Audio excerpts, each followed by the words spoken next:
রাতের অতিথি। রাত তখন একটায় পেরিয়েছে। চারদিক নিস্তব্ধ, শুধু মাঝে মাঝে দূরের বাঁশঝাড় থেকে শিয়ালের ডাক ভেসে আসছে। শীতল বাতাসে পাতা কাঁপছে, আর চাঁদের আলোয় সেগুলোর ছায়া পড়ছে মাটিতে, জেনকে জেন নড়াচড়া করছে। রায়হান শহরের ছেলে। কাজের সুবাদে গ্রামের এক প্রাথমিক বিদ্যালয়ে শিক্ষকতা করতে এসেছে। তাকে থাকার জন্য স্কুলের পাশেই পুরনো একটি কুটির দেওয়া হয়েছে, একতলা, টিনের ছাদ আর মাটির দেয়াল। গ্রামবাসীরা বলেন এই বাড়িটা অভিশপ্ত। কিন্তু রায়হান এসব কথা বিশ্বাস করে না। তার যুক্তিবাদী মন প্রেতাত্মার ধারণাকে হাস্যকর মনে করে। প্রথম কয়েকদিন ভালোই কাটল। দিনের বেলা শিশুদের পড়ানো, বিকেলে গ্রামের মাঠে হাঁটা, সবই উপভোগ করছিল সে। কিন্তু রাত নামতেই কেমন যেন গা ছমছমে অনুভূতি হতে লাগল। বিশেষ করে তৃতীয় রাত থেকে ঘটতে শুরু করল অদ্ভুত সব ঘটনা। রাত তখন প্রায় 2টা। হঠাৎ রায়হানের ঘুম ভেঙে যায় এক অদ্ভুত শব্দে। কাঠের দরজায় যেন কেউ 3বার ধাক্কা দিল। ঠক ঠক ঠক। সে বিছানা থেকে উঠে জানালার ফাঁক দিয়ে বাইরে তাকাল। কিছুই দেখা গেল না। চাঁদের আলো, আশপাশ পরিষ্কার দেখা যাচ্ছে, কেউ নেই। হয়তো বাতাসে দরজা নড়েছে, ভাবল রায়হান। আবার শুয়ে পড়ল। কিন্তু এরপর থেকে প্রতিদিন ঠিক একই সময়ে সেই শব্দ হতে থাকল। প্রতিদিনই সে জানালা দিয়ে তাকাত, কিন্তু বাইরে কেউ থাকত না। এক রাতে সে সাহস করে দরজা খুলে বেরিয়েও পড়ল, কিন্তু নিস্তব্ধতা ছাড়া কিছুই পেল না। এই রহস্যময় ঘটনার কথা সে গ্রামের এক বৃদ্ধ শিক্ষক সরোয়ার স্যারকে জানান। সরোয়ার স্যার থমকে গেলেন। এই বাড়িতে তুমি একা থাকো? তিনি প্রশ্ন করলেন। হ্যাঁ, রায়হান উত্তর দিল। কিন্তু আপনি এসব কথা বলছেন কেন? আপনি কি বিশ্বাস করেন সত্যিই কিছু আছে এখানে? সত্যি বলতে, সরোয়ার স্যার পুরোপুরি কিছু বলেননি। শুধু এটুকু বললেন, এই কুটিরে বছর 10 আগে একজন শিক্ষক আত্মহত্যা করেছিলেন। আমরা ভেবেছিলাম ওসব অতীত। কিন্তু তুমি সাবধান থেকো, রায়হান।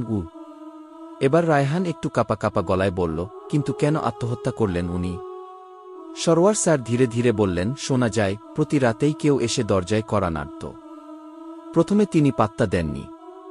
পরে এক রাতে দরজা খুলতেই তিনি আর ফিরে আসেননি। পরদিন সকালে তার মৃতদেহ পাওয়া যায় বাড়ির পেছনের কুয়োয়। মুখ থুবড়ে পড়েছিলেন। কেউ জানে না কি হয়েছিল। এই ঘটনা শোনার পর রায়হান রাতের ঘটনার ব্যাখ্যা খুঁজতে চাইল। সেদিন রাতে ঠিক করল, সে দরজার সামনে চেয়ার নিয়ে বসে থাকবে আর ক্যামেরা অন করে রাখবে। রাত 1:05 নিঃশব্দে ঘড়ির কাঁটা এগোচ্ছে। 1:05 নয়, 2:00। ঠক ঠক ঠক। রায়হান চমকে উঠল।